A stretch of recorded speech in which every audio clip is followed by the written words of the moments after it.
I'm a 29-year-old guy, and I've been with my fiancée, Melia, for 3 years. We got engaged 9 months ago. It was the perfect moment, just the two of us at a quiet little spot where we had our first date. After that, we started planning a wedding that would match that vibe, small, personal, around 50 guests, close friends and family. We didn't want anything flashy, just something that felt like us. Amelia is pretty close to his parents, and they've always been a big part of his life. His dad, especially, has a strong personality, always getting involved in every family decision. I don't have that same kind of closeness with my family. Things have always been a bit strained between us, but we keep it civil. So it wasn't too surprising when Amelia's dad wanted to get involved in our wedding planning. At first, it seemed like he just wanted to help. He offered to cover the cost of the venue, which we thought was generous. Weddings are expensive, so having one less thing to worry about was great, or at least that's what we thought. Not long after he offered, Amelia's dad started making little suggestions. He'd mentioned how it might be nice to invite a few of his business associates to the wedding, people we didn't even know. Amelia and I brushed it off at first, thinking he was just trying to be helpful. We figured he'd drop it if we didn't make a big deal out of it. But then, without telling us, he went ahead and booked a different venue altogether. And not just any venue, a much fancier place than what we'd originally chosen. Our plan was for something cozy and laid back, but this new venue was all about grand halls, chandeliers, and marble floors. He told us he thought our first choice was too modest for such a special occasion.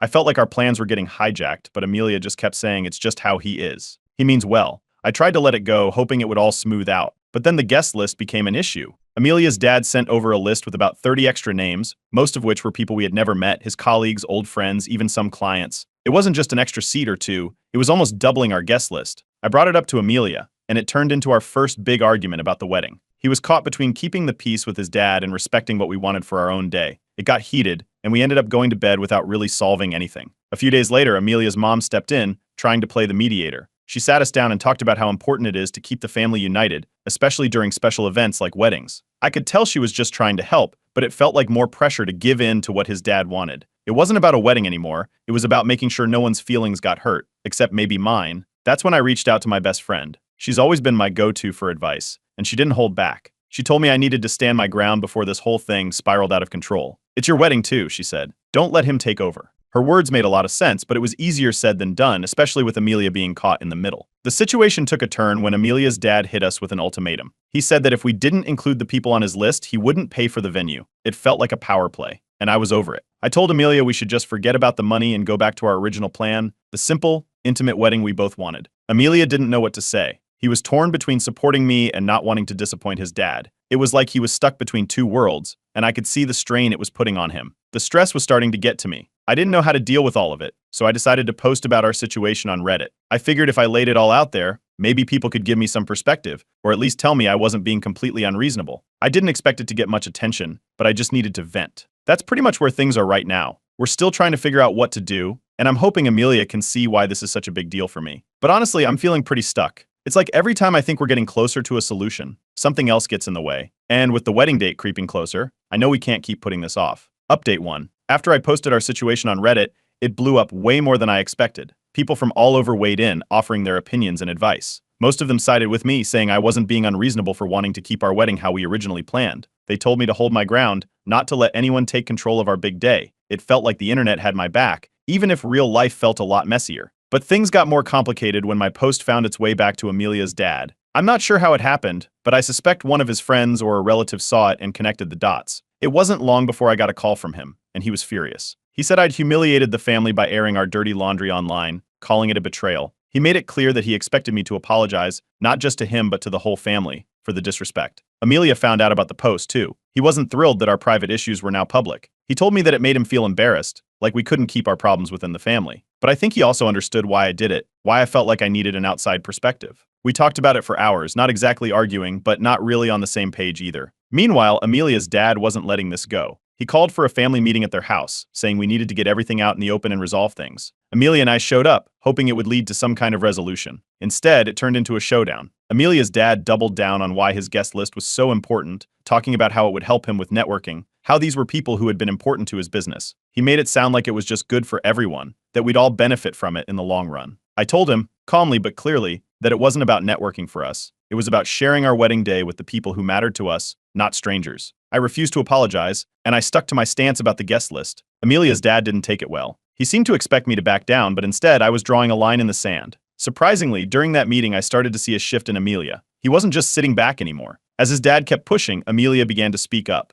He questioned why his dad's business connections had anything to do with our wedding and why it was becoming such a big deal. It seemed like he was starting to see the manipulative side of his father that I'd been struggling with all along. When it was clear that we weren't going to give in, Amelia's dad made a dramatic declaration. He said he was pulling all his financial support, that if we didn't want his input, then we wouldn't get his help either. He threatened to cancel the venue booking altogether. It was a blow, but honestly I was almost relieved. The whole time, it felt like his money came with strings, and now at least we'd be free of that. Amelia's mom stepped in, trying to smooth things over. She begged me to reconsider, to think about how this was tearing the family apart. She even suggested that maybe we could find some middle ground, but by then, I knew there wasn't any. I told Amelia later that we could downsize the wedding if we needed to, or even elope. Anything but let his dad control our day. Amelia seemed to agree, and that's when he made a big decision. He called his dad and told him that we were moving forward without his financial help. If he wanted to cancel the venue, we'd find another place. It wasn't about the money anymore. It was about keeping our wedding the way we envisioned it. That call didn't go well, to say the least. His dad exploded over the phone, calling me ungrateful and saying that I was turning Amelia against his own family. He made it sound like I was the villain in all this, like I was the one ruining everything. After that, the calls started coming in from extended family. Aunts, uncles, cousins, they all took turns reaching out, telling Amelia that he needed to make peace with his dad. They kept saying that family should come first, that this wasn't worth breaking relationships over. It felt like everyone was choosing sides and most of them were against us. All this pressure started to take a toll on Amelia and me. We had more arguments, mostly about how to handle the situation, about what the next steps should be. It wasn't that we were angry with each other, but it was like the weight of everything was crushing us, and we didn't have any space to just enjoy being engaged anymore. The whole reason we wanted a small wedding was to avoid stress, and here we were, drowning in it. Eventually, we decided we needed help, so we started going to couples counseling. We hoped it would give us a way to sort through everything, to make sure this mess didn't end up driving a wedge between us. The counselor helped us find ways to communicate better, to separate what we both wanted from the pressure we were feeling from his dad and the rest of the family. It's not perfect, but for the first time in a while it feels like we're at least on the same side. The wedding planning is still up in the air, and Amelia's dad is still furious, but we're trying to focus on what matters, us. Even if it means starting over from scratch with the plans, at least we're doing it together. And for now, that feels like a small victory. Update 2. Therapy was a turning point for Amelia. The sessions helped him see how his father's control extended far beyond just the wedding. It was like a light bulb went off. He realized his dad had always influenced his life choices, from school to career. It wasn't an easy realization, but it made him more determined to set boundaries, especially with our wedding. That clarity came just in time because Amelia's dad followed through on his threat. He canceled the booking for the venue he'd arranged, leaving us without a place just a few months before the date. We had to scramble to find a new venue, reaching out to places that could fit our timeline and budget. Most were already booked or way too expensive, but we finally found a smaller, more intimate spot that felt more like what we originally wanted. It wasn't perfect. We had to cut down our guest list even more, but at least it was ours. Amelia's frustration grew during this time. He felt humiliated, especially with his extended family judging every move we made. It became clear that a lot of the chaos stemmed from his dad's actions, and it was taking a toll on him. We had some tough conversations, but he was starting to see that standing up to his dad was the only way forward. Just when we thought we were back on track, Amelia's dad pulled another stunt. A few weeks after we booked the new venue, we found out that he'd sent out invitations to his original guest list, directing them to the first venue, the one that had already been canceled. We only discovered it because a distant cousin reached out to Amelia, confused about the location on their invite. At first, we thought it was a misunderstanding, but more calls came in from other relatives, all with the same story. It became clear that this wasn't a mistake, it was deliberate. Amelia was furious. He called his dad, demanding to know why he would sabotage our plans like this. His dad denied any bad intentions, saying he was just trying to save face with his friends and business contacts, claiming he didn't want them to know about the change. It didn't make sense, but he wouldn't admit to doing anything wrong. Amelia's mom got involved too, but this time she reached out to me separately. She apologized, saying she didn't agree with what her husband had done, and that she felt stuck in the middle. It was clear she was struggling with her own loyalty to both sides, but at least she acknowledged that what he did was out of line. In the middle of all this, I decided to update Reddit again. I shared how Amelia's dad had sent out those rogue invitations and how we were dealing with the fallout. The responses poured in, more support, more advice, and even some users sharing similar stories of difficult in-laws. It was a relief to know we weren't alone, even if the situation felt like a never-ending headache. The drama didn't end there. My own parents, who had mostly stayed out of it until now, were disappointed that things had reached this point. They couldn't understand why Amelia's dad would go to such lengths or why the wedding had become such a battleground. They weren't angry with us, but their disappointment was another layer of stress I hadn't anticipated. But through all of this, something changed in Amelia. He reached a breaking point with his dad. He decided that the only way to protect our peace was to cut contact with him, at least until after the wedding. It wasn't a decision he made lightly, but he knew it was the right one if we were going to have a chance at enjoying our wedding without more interference. Our friends stepped up in a big way when they heard about the latest round of drama. They offered to help with last-minute details, decorating the new venue, organizing a small reception, and making sure everything went smoothly. It was like they were determined to make up for the chaos caused by Amelia's dad. Their support made a huge difference, and it helped us focus on what mattered, the the two of us finally getting married. But of course, Amelia's dad wasn't done. A few days after Amelia stopped responding to his messages, he left a long, emotional voicemail. In it, he talked about how much he missed his son, how he never wanted things to get this bad, and even got a bit choked up toward the end. It was a clear attempt to guilt-trip Amelia into changing his mind, but Amelia didn't take the bait. He listened to the voicemail, deleted it, and moved on. As our new wedding date approached, we tried to stay focused on each other and the excitement of getting married, but the tension with Amelia's dad loomed over everything. It felt like we were always waiting for the next shoe to drop. Still, with every passing day, it became more obvious that we couldn't let his dad dictate our choices. Even though the situation was far from perfect, the time apart from his dad gave us some breathing room. Amelia and I spent our evenings finalizing the little details of our new plans, from the seating chart to choosing a simple playlist for the reception. Friends dropped by with takeout and wine, helping us fold napkins and write thank you cards. Those moments, even with the stress, reminded us why we wanted a small, intimate wedding in the first place. It wasn't the wedding we'd initially imagined, but in a strange way, it felt closer to what we really needed, a celebration that reflected us, even if it meant letting go of some of the bigger plans. And as the wedding day drew closer, we knew that whatever happened next, we'd face it together. Update 3. The morning of the wedding, I woke up with a knot in my stomach, half expecting some last-minute chaos. Amelia felt it too. Even though we hadn't heard from his dad in days, we knew better than to think he'd just let it go. To be safe, Amelia had hired a couple of security guards for the venue. It wasn't something we ever thought we'd need for a wedding, but with everything that had happened, it was better to be prepared. That decision turned out to be the right one. We got a message from Amelia's mom early that morning. She said she wouldn't be coming to the wedding without his dad, and she hoped he'd understand. Amelia read the message, sighed, and put his phone down without replying. I could tell it hurt him, but there was no time to dwell on it. We had a wedding to get through. Then, something unexpected happened. One of Amelia's cousins, who hadn't been involved in any of the drama, showed up at the venue early. He pulled Amelia aside and admitted that he thought Amelia's dad had been completely out of line. He said he came because he didn't want Amelia to feel alone on his wedding day. That small gesture meant a lot. It was a reminder that not everyone in the family was against us. Before the ceremony, we gathered the venue staff and security to brief them. We told them about Amelia's dad and explained that he might try to show up. They took it seriously and promised to handle any disruptions. The atmosphere felt tense, but we did our best to focus on the ceremony. Sure enough, right as guests started to arrive, Amelia's dad pulled into the parking lot. He wasn't dressed for a wedding, no suit or tie, just jeans and a button-down. He tried to walk up to the entrance, saying he just wanted to talk to Amelia. The security guard stepped in before he got too close and asked him to leave. He didn't take it well. He raised his voice, insisting that he deserved to be there, that this was still his son's wedding. Security held firm and escorted him back to his car. It turned into a scene,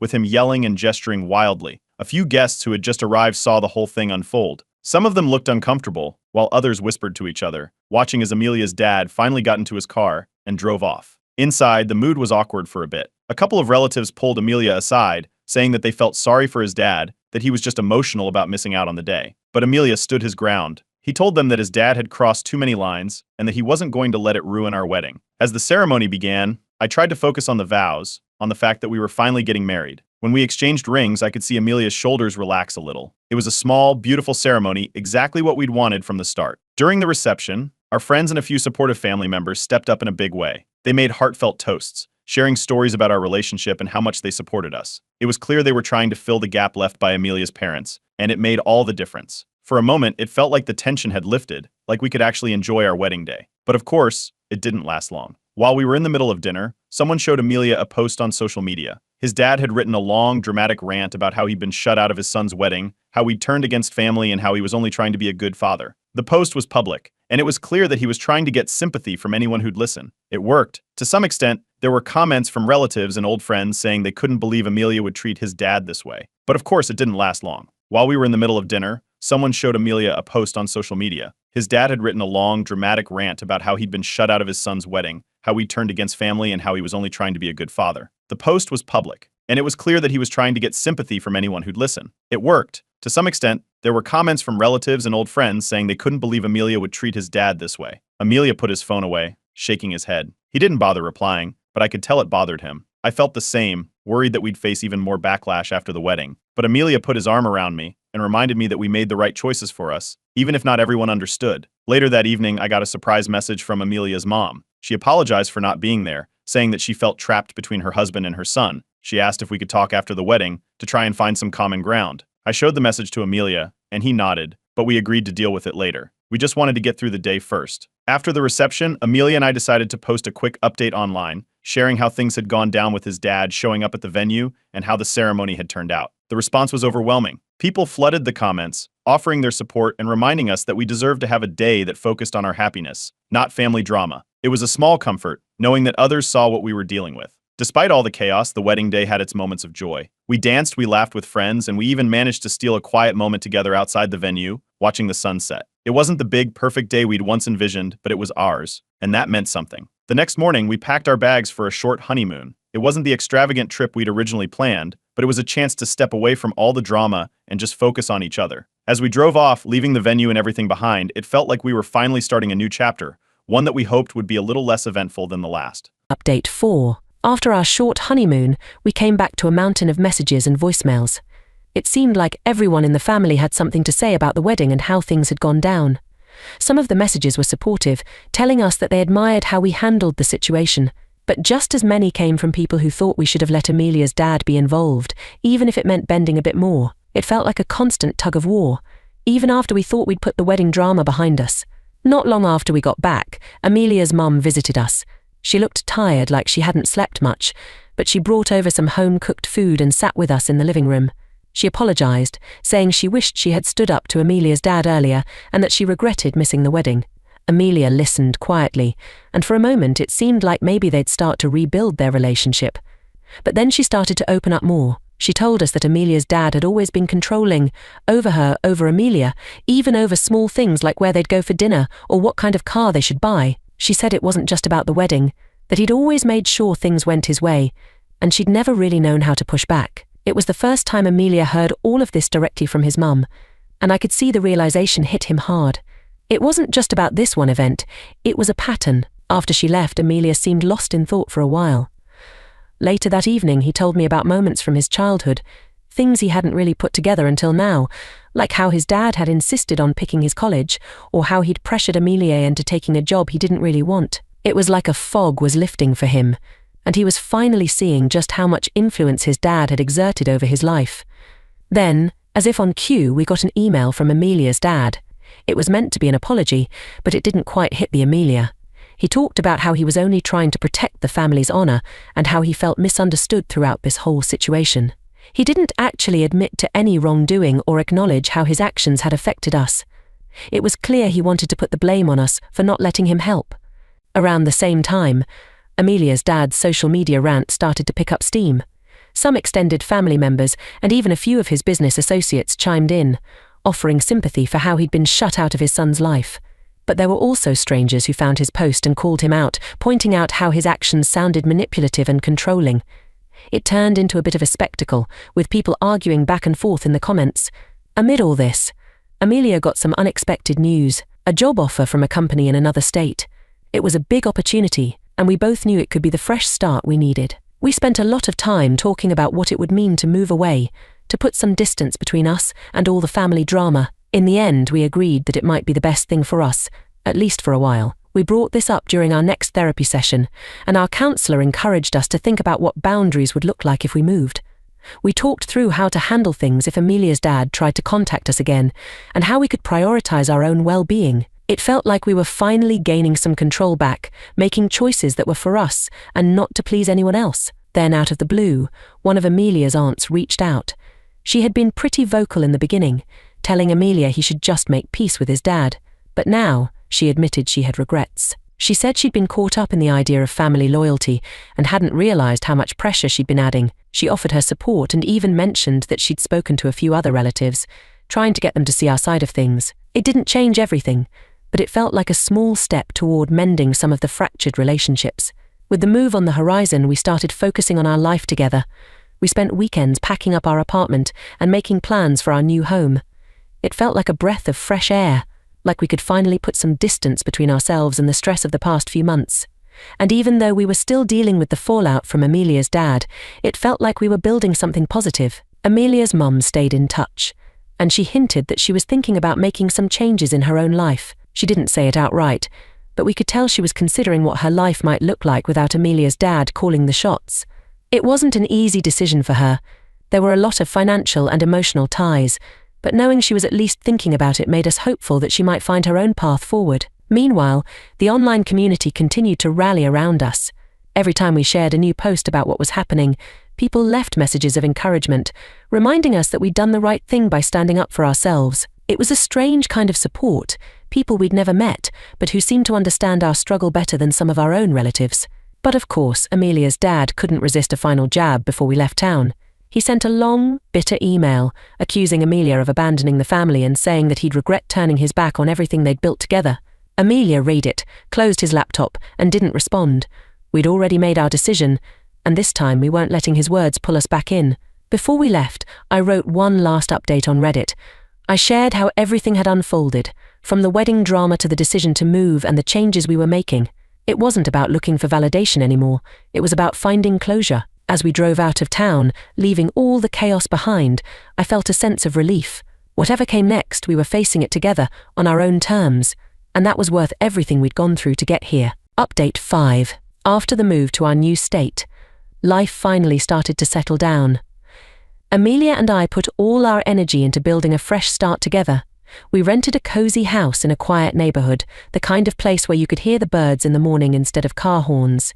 Amelia dove into his new job, which turned out to be a great fit. He came home each day looking less weighed down, like he was finally free from everything that had happened before. A few weeks in, Amelia's mum reached out again, but this time it wasn't just to check in. She'd made a decision. She was separating from Amelia's dad. It wasn't something she came to easily, but she realized she didn't want to keep living under his thumb. She asked Amelia for support through the transition, and even though it was a lot to process, he agreed to be there for her. It felt like a strange twist of fate, Amelia and his mum both finding independence at the same time. As for Amelia's dad, we kept up our no-contact stance. He tried to reach out a few times, sending messages through other relatives or making vague social media posts aimed at us, but we didn't engage. Each time we just reminded ourselves why we set those boundaries in the first place. Eventually, the extended family stopped pushing us to reconcile. It was as if, after enough time, they finally accepted that this was the new normal. There were no more calls pressuring us to make peace, no more guilt-tripping messages. It was a relief to focus on our own lives without all that noise in the background. Therapy helped a lot with that transition. Amelia and I went to our sessions regularly, working through the layers of what we'd been through. But after a few months, we both felt like we'd reached a place where we could stand on our own. We decided to wrap up therapy, feeling stronger than ever. We weren't the same people we'd been when this all started, but we were closer, more aligned, and more sure of what we wanted for our future. Amelia's career really took off in the new city. He got a promotion faster than either of us expected, and the stability gave us room to think about what came next. And then, life threw us a surprise. One morning, I found out I was pregnant. It wasn't something we'd planned for so soon after the wedding, but it felt like the best kind of unexpected news. Amelia was over the moon, and for the first time in a long time, the future felt bright. When Amelia's mum heard the news, she was ecstatic. She'd been living on her own for a while, and she seemed like a new person, lighter, more confident. She made a trip out to see us, bringing gifts for the baby and a warmth that hadn't been there before. We spent a weekend together, showing her around our new city, making plans for the future. She talked about how excited she was to be a grandmother, and it felt like she was finally embracing her new life. But of course, Amelia's dad found out about the pregnancy too. He sent a package to our address, a box filled with baby clothes and a handwritten letter. We didn't even open it. We sent it back the same day, Ameliaing it as return to sender. We knew accepting anything from him would just reopen doors we'd worked so hard to close. Amelia didn't hesitate, and neither did I. It was a small but important reminder that we were sticking to our boundaries, no matter what. Around this time, I wrote another post online, sharing how the past year had unfolded.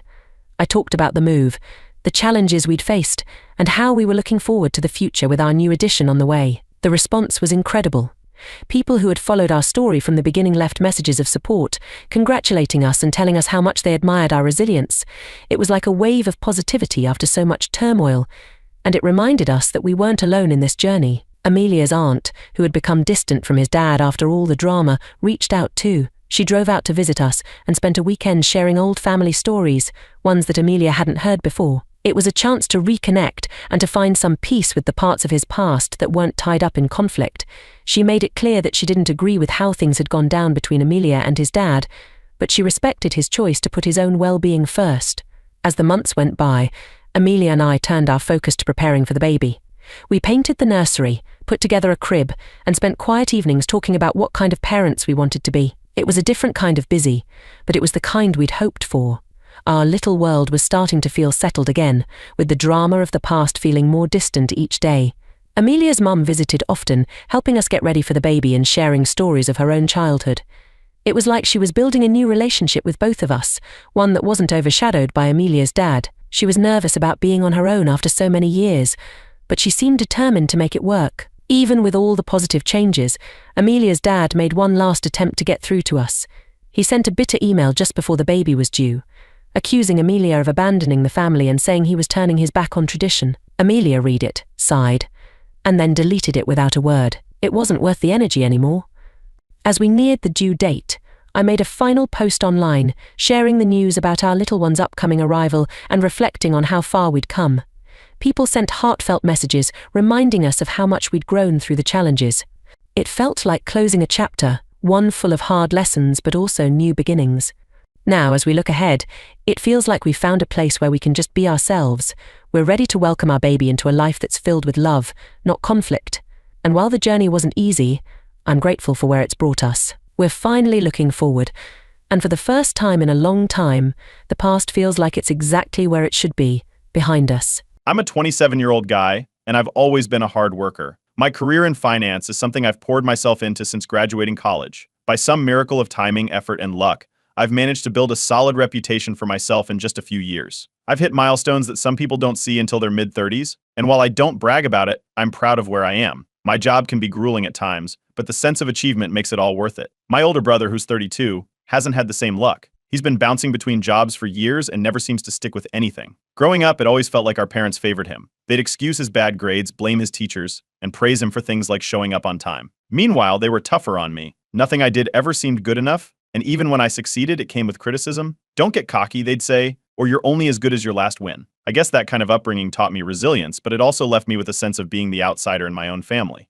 Family gatherings have always been tense. Lately, though, things have been worse. At Thanksgiving last year, my brother made a joke about how finance types are all soulless number crunchers who don't know how to have fun. I laughed it off, but it was awkward when everyone else joined in, especially my parents. A few weeks later, during a casual dinner at my parents' house, he accidentally mentioned that my company had announced layoffs. He asked if I was worried, even though my role wasn't affected. At the time, I thought it was just his way of poking fun at me, but it planted a seed of doubt I couldn't shake. Around the same time, strange things started happening at work. It began with small stuff. Emails that I was sure I'd sent didn't show up in people's inboxes. Meetings I was supposed to attend got rescheduled without notice, and I overheard coworkers whispering about things I supposedly said but didn't. I shrugged it off as office miscommunication until it escalated. I'd been eyeing a promotion for months. My boss had hinted that I was the top contender, and I'd been working my tail off to prove myself. Then, out of nowhere, the promotion went to someone else. When I asked for feedback, my boss said there had been concerns about my professionalism, specifically a rumor that I'd been bad-mouthing colleagues to clients. That hit me like a truck.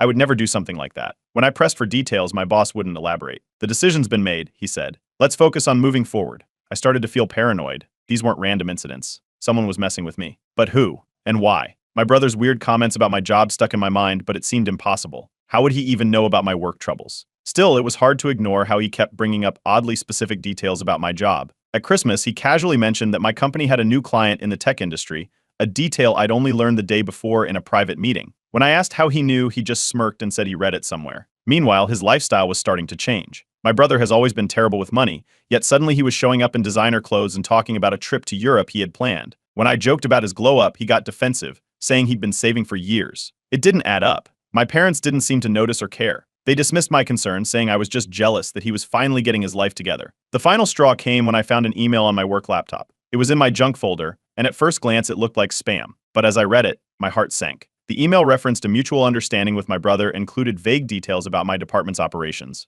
I couldn't make sense of it, but it was enough to push me over the edge. I decided to confront him. That confrontation didn't go well. He laughed in my face and said I was losing my mind. When I mentioned the email, he shrugged and said it must be a coincidence. My parents, of course, took his side. "You're working too hard," my mom said. "You need to relax. You're imagining things." Things came to a head at work a week later. My boss called me in for a serious conversation. Someone had lodged another complaint against me, this time claiming I'd leaked sensitive information to a competitor. It felt like the walls were closing in. I denied everything, but my boss said the allegations were concerning and hinted that my position could be in jeopardy if things didn't improve. At that point, I realized I couldn't just sit back and let this happen. Whether or not my brother was involved, someone was out to ruin me. I needed answers. I decided to start investigating on my own. Whatever was going on, I was determined to get to the bottom of it, even if it meant unraveling my family in the process. Update 1. The day things started unraveling, I was visiting my parents to fix their laptop. They'd been complaining about how it was too slow and didn't send emails properly, so I decided to take a look. While I was going through their files, I stumbled across a shared family bank statement they'd left open in another tab. I wasn't trying to snoop, but something caught my eye. A series of consistent transfers labeled support fund sent directly to my brother's account. The amounts weren't small either. It was enough money to explain the sudden designer clothes, vacations, and everything else he'd been flaunting lately. My parents had always helped him out financially, but this was different. The payments had started just a few months before my troubles at work began. It felt like too much of a coincidence to ignore. Later that night, I couldn't stop thinking about it. The timing was nagging at me. Could there be a connection between these payments and the chaos at my job? It seemed far-fetched, but everything I'd seen so far felt suspicious. I decided I needed to dig deeper, but I couldn't do it alone. The next morning, I hired a private investigator. I wasn't sure if it was overkill, but I needed answers. The PI worked fast. Within a week, they uncovered something that left me speechless. My brother had been sending emails to a competitor of my company. These emails contained detailed, confidential information about my team's projects, but here's the kicker: they were written as if they'd come from me. My brother had gone out of his way to impersonate me, framing me as the source of the leaks. I felt sick reading the report. Armed with this information, I went back to my parents. I showed them the bank transfers and explained what the PI had found. I expected shock, maybe even outrage. Instead, they brushed it off. They said the money was just to help my brother get back on his feet and insisted he'd never do something so underhanded. They accused me of overreacting and told me to drop it. I left their house feeling more alone than ever. Things escalated further when a coworker approached me at work. They'd overheard someone mentioning my name in connection to the leaked information. Apparently, someone had tried to warn them about me, claiming I was untrustworthy.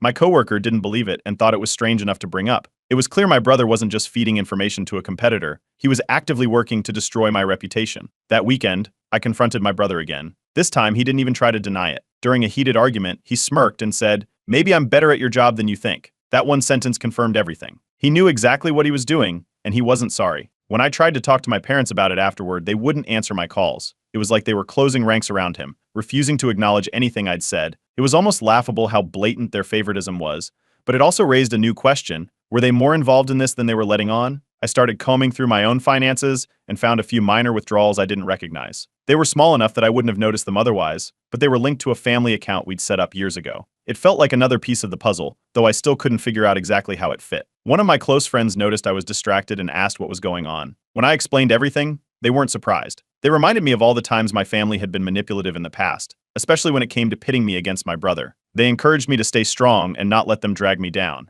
It wasn't much, but it was the support I needed to keep going. At work, things were getting worse. I received a formal warning after another round of fabricated evidence against me surfaced. My boss was running out of patience, and I couldn't blame him. Without hard proof of what was really going on, I was starting to look guilty. Then, out of nowhere, I got a message from my brother's ex-girlfriend. She said she had information that could help me. We met up at a coffee shop, and what she told me blew my mind. Apparently, my brother had bragged to her about sabotaging my career. He'd even hinted that my parents were helping him. She didn't have all the details, but she offered to dig through her old messages and emails for anything incriminating. Around the same time, I found something strange while visiting my parents' house. I noticed a few sticky notes tucked into the back of a drawer in the kitchen. The notes were cryptic, but they mentioned my company and referenced dates that lined up with some of the issues I'd faced at work. It felt like a smoking gun, though I wasn't sure what to do with it yet. By now, it was clear this was bigger than I'd thought. My brother wasn't acting alone, and my parents' behavior was becoming more suspicious by the day. This wasn't just a case of sibling rivalry, it was a coordinated effort to take me down. I knew I couldn't let it go. It was time to uncover the full truth, no matter what it took.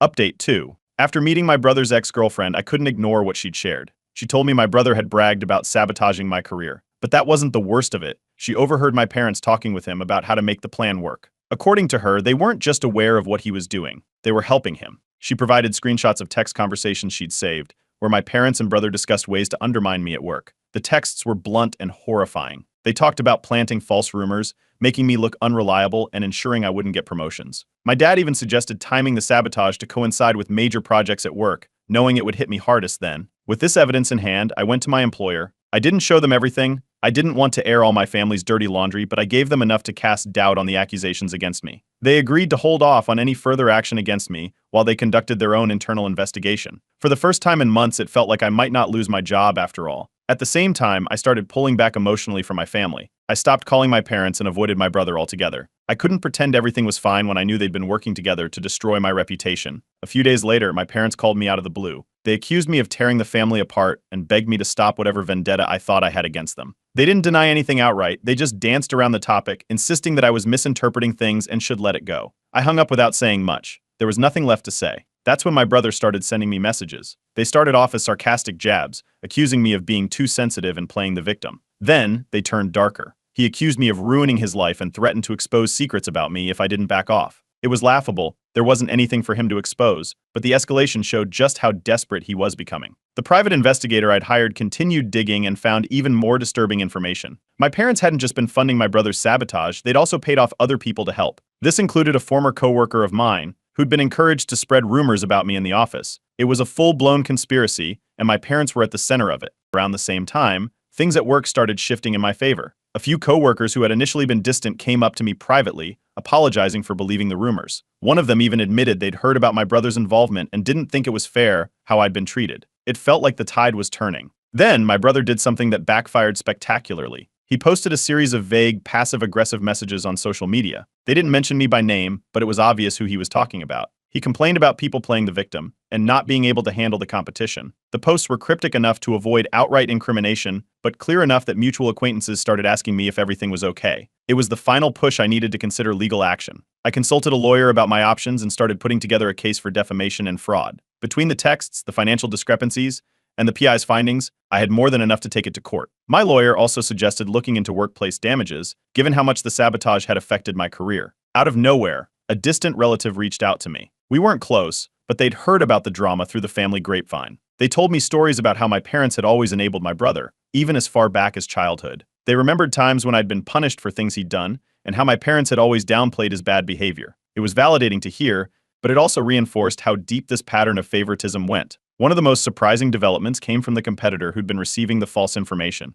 My PI managed to get in touch with someone from their team, who admitted they'd been misled by my brother. They apologized for the role they'd played and confirmed that the information had been flagged internally as unreliable. This was the final piece my employer needed to clear my name completely. A few days after this breakthrough, my parents showed up unannounced at my apartment. They looked frantic and begged me to forgive them, insisting they'd only acted out of love. They still refused to admit fault, though, framing everything as a misunderstanding. I told them point blank that unless they came clean about everything, I was done with them. That conversation was a turning point for me. I realized I didn't need their apology to move forward. They'd shown me who they were, and I believed them. From that moment on, I decided I wouldn't let them, or my brother, have any more control over my life. Update 3. The next step was to lay everything out in one place. I spent days compiling every piece of evidence I had, the private investigator's findings, the screenshots from my brother's ex, the texts that connected my parents to the scheme, and the financial discrepancies from our shared account. It was overwhelming to see it all together, but it was airtight. There was no way they could talk their way out of this. I called a family meeting, which wasn't easy to arrange. My parents were still ignoring most of my calls, and my brother seemed to think the whole thing was a joke. But when I told them I had something important to share and insisted it was in their best interest to listen, they reluctantly agreed.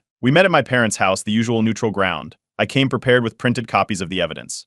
As soon as I started laying out what I'd found, the atmosphere shifted. My brother's smirk disappeared the moment he saw the screenshots from his ex. My parents looked at each other nervously when I brought up the bank statements and the notes I'd found in their drawer. The argument that followed was explosive. My brother, backed into a corner, admitted to everything in a fit of anger. He yelled that it wasn't all his fault, claiming my parents were the ones who had pushed him to act. They wanted me to even the playing field, he said. You think I came up with all of this on my own? That's when my parents jumped in, trying to justify their actions. They accused me of being too successful and said they just wanted to make sure my brother had a fair shot. My dad even had the audacity to claim I'd left the family behind by focusing so much on my career. They framed their betrayal as love and concern for family unity, but the more they talked, the more it became clear how calculated it all had been. They tried every trick in the book to guilt-trip me into staying quiet. They said this would ruin the family. They claimed I'd regret making this public. At one point, my mom even started crying, saying they were only trying to keep us together. It was a mess, but I stayed calm. I told them there was no excuse for what they'd done and that there would be consequences. The next day, I shared my findings with my employer. This time, I didn't hold back. I handed over the full dossier, including the proof of my brother's communications with the competitor and the evidence showing he'd impersonated me. My employer was shocked but also impressed that I'd handled the situation so professionally despite the circumstances.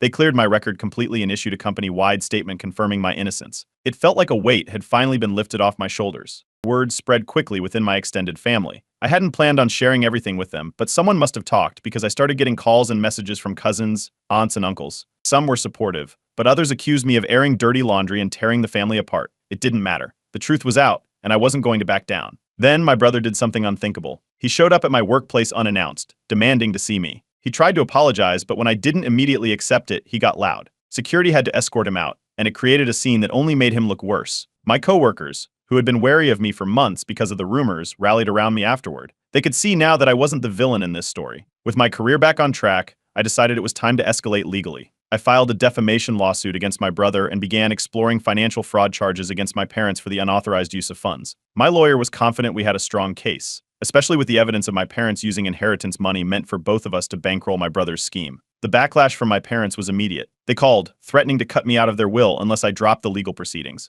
It didn't faze me. I had no intention of relying on them for anything ever again. The situation took another turn when my brother's employer caught wind of his actions. They investigated and found evidence that he'd been using company resources to assist in his sabotage efforts. He was fired on the spot, leaving him financially unstable. The irony wasn't lost on me. His attempts to even the playing field had left him worse off than he'd ever been. I officially cut contact with my parents and brother after that. There was nothing left to salvage. The betrayal was too deep, and their lack of remorse made it clear they'd do it all over again if given the chance. Walking away wasn't easy, but it was necessary. With them out of my life, I started focusing on rebuilding. My career was back on track, and my reputation had been restored. Friends and extended relatives who supported me became my chosen family, offering encouragement. Update 4. The legal proceedings against my brother and parents moved faster than I expected. My brother didn't contest the defamation lawsuit, likely because he knew the evidence against him was overwhelming. This meant the court ruled in my favor almost immediately. He was ordered to pay damages for the harm his lies had caused to my career. It wasn't a massive sum, he didn't have much left after losing his job, but it was a symbolic victory.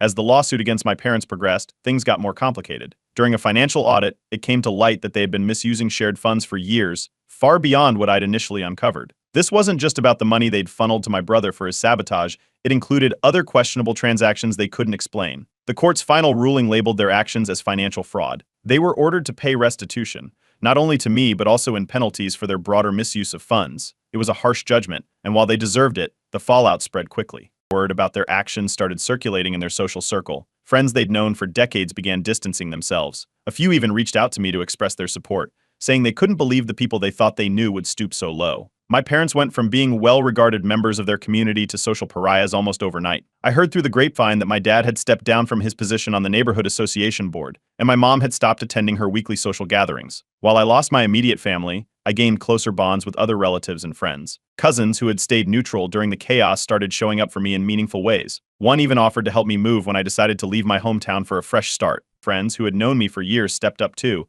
inviting me into their families for holidays and encouraging me to focus on rebuilding. My brother tried to reach out a few times. He sent messages claiming he'd changed and wanted to make things right. He said he was seeing a therapist and working on himself. I didn't respond. The damage he caused was too great, and I didn't trust his intentions. Actions like his don't just happen, they take planning, and I knew better than to let him back into my life. The court ordered restitution payments from my parents and brother, helped me recover financially from the losses I'd incurred during the sabotage. It wasn't about the money, though. It was about accountability and knowing they couldn't walk away from what they'd done without consequences. Meanwhile, things at work were better than ever. My employer, now fully aware of everything I'd endured, recognized my resilience and professionalism throughout the ordeal. They offered me a promotion to a leadership role, one I accepted with gratitude. After months of fighting for my career, it was gratifying to have my reputation restored and my efforts acknowledged. My parents, desperate and isolated, tried to stage a reconciliation. They sent letters saying they were old and regretful and just wanted to make amends before it was too late. But their words rang hollow. Their actions during the fallout, refusing to fully admit fault and continuing to frame themselves as victims, made it clear they weren't genuinely sorry. I didn't respond to their letters or calls. Moving out of my hometown felt like the final step toward closure. I found a new job in a city where no one knew my story, giving me the chance to start fresh. The distance from my family's toxicity brought a sense of peace I hadn't felt in years. Within my extended family, lines were drawn.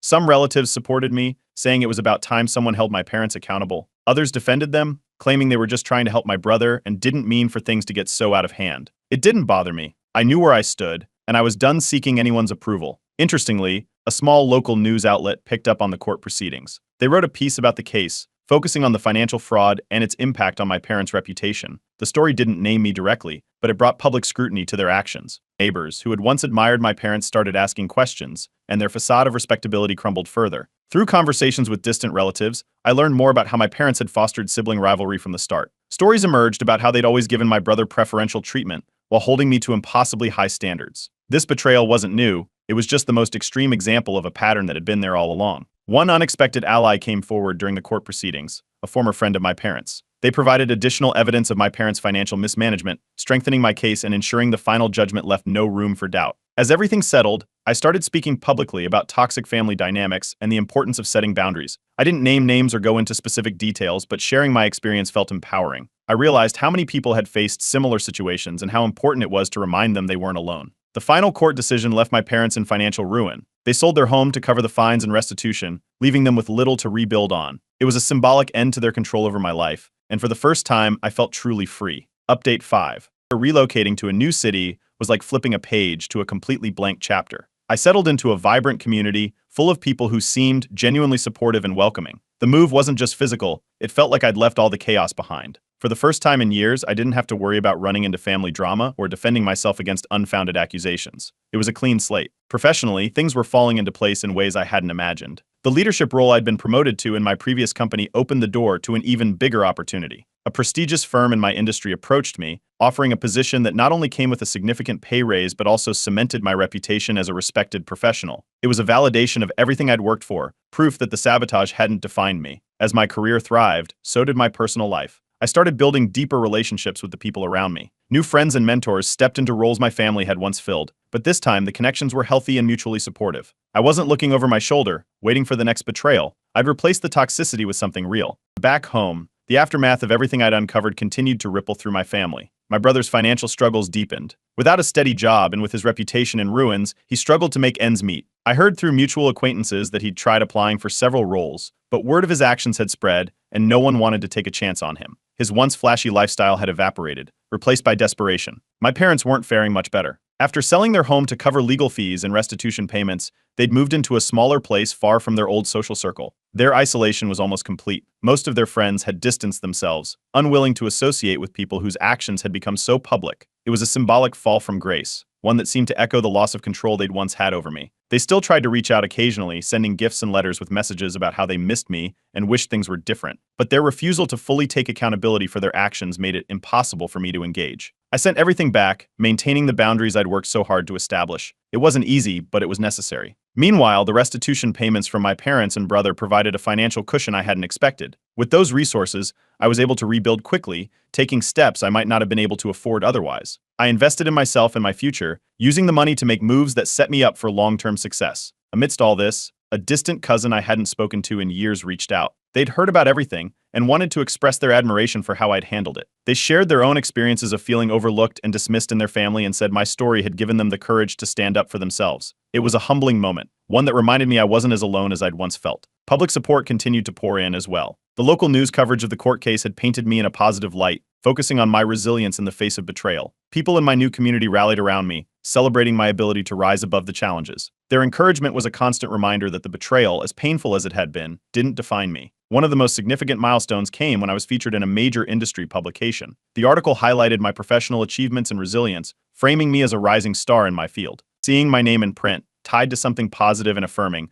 felt like the ultimate vindication. It was proof that I'd taken everything my family had thrown at me and turned it into fuel for success. Over time, my brother faded from my life entirely. He stopped reaching out, too focused on his own struggles to maintain any connection. It was a quiet end to a tumultuous relationship, and though it was bittersweet, it brought a sense of closure. As for my parents, they continued their decline. Selling their home had marked the end of their financial stability, and without their old social ties to lean on, they were left to face the consequences of their actions. The last I heard, they were living a much quieter life, far removed from the image they'd once projected. One unexpected moment of gratitude came in the form of a letter from another distant relative. They wrote to tell me that my story had inspired them to leave a toxic relationship they'd been stuck in for years. Knowing that my experience had helped someone else find their strength was a powerful reminder of how far I'd come. Looking back, it's hard to believe everything that's happened. The betrayal, the fallout, the legal battles, it all feels like a different lifetime. But I've emerged stronger, more independent, and more sure of myself than ever before. This chapter of my life is closed, and while it wasn't the story I would have chosen, it's one I'm proud to have overcome.